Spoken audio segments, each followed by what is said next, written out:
2009 সাল থেকে 2024 সাল ক্ষমতাচ্যুত আওয়ামী লীগের 15 বছরের শাসনামল। কি ছিল না তাদের কর্মসূচিতে? আওয়ামী লীগের প্রতিষ্ঠা বার্ষিকী থেকে শুরু করে এমন কোনো দিবস ছিল না তারা পালন করেনি। কিন্তু আওয়ামী লীগের একচেটিয়া শাসন ব্যবস্থার ফলে সারা দেশের মানুষের কাছে জনরোষের শিকার হয় আওয়ামী লীগ।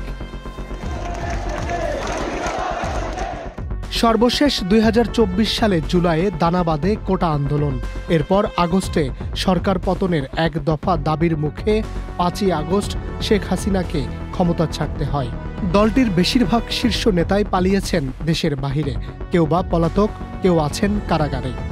গণ আন্দোলনের মুখে আওয়ামী লীগের সভাপতি ও ক্ষমতাচ্যুত সাবেক প্রধানমন্ত্রী শেখ হাসিনা ভারতে চলে যাওয়ার পর থেকে সেখানেই রয়েছেন। তবে 5 আগস্টের পর থেকে বাংলাদেশের কোথাও দলটির সক্রিয় কর্মকাণ্ড দেখা যায়নি। 250-টিরও বেশি ডিজাইন অপশন নিয়ে ওয়ালটন স্মার্ট ফ্রিজ, বোঝে আপনার প্রয়োজন।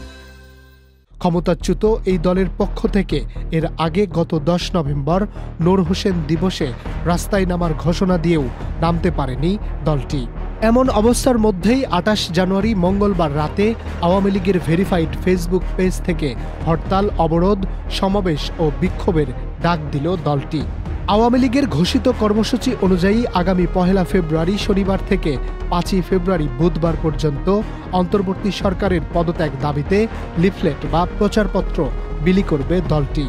এরপর 6 ফেব্রুয়ারি বৃহস্পতিবার দেশে প্রতিবাদ মিছিল ও সমাবেশ অনুষ্ঠিত হবে। 10 ফেব্রুয়ারি অনুষ্ঠিত হবে বিক্ষোভ মিছিল ও সমাবেশ করবে আওয়ামী লীগ।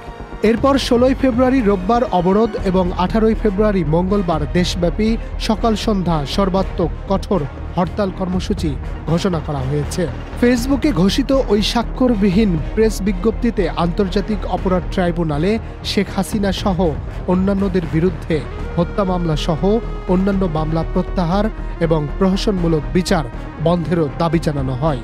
দলটির বেশিরভাগ নেতা পালিয়ে থেকে একের পর এক কর্মসূচি দিলেও এখন পর্যন্ত মাঠে নামতে পারেনি আওয়ামী লীগ। তবে ফেব্রুয়ারিতে এই কর্মসূচি কতটা ফলপ্রসূ করবে আওয়ামী লীগ, এটি এখন দেখার বিষয়।